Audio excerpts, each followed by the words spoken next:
আল্লাহর নবী বলছে, আমার উম্মত জাহান্নামটা আমি যেমন দেখছি, যদি তোমাদেরকে বলতাম আর বুঝাইতাম তো তোমরা আর জীবনে কোনোদিন হাসতা না, জীবনে আর কোনোদিন স্ত্রীর সাথে রাত্র কাটাইতা, জীবনে কোনোদিন জনপদে থাকতা না,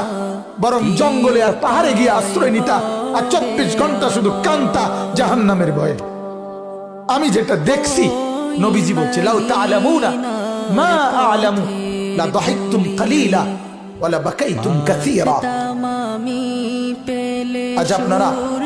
আল্লাহর নবী এটা পর্যন্ত হাদিসে বলছে, হাদিসের মধ্যে মিশকাতে এই কথা আছে,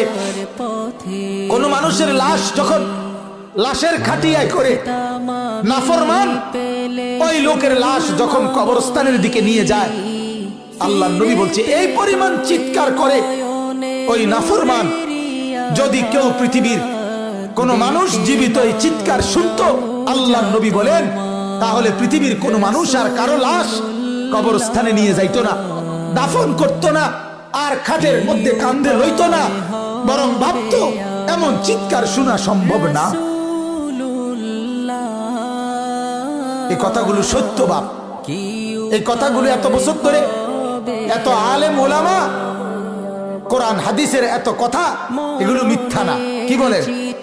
এগুলো গল্প, এগুলো গল্প বলেন।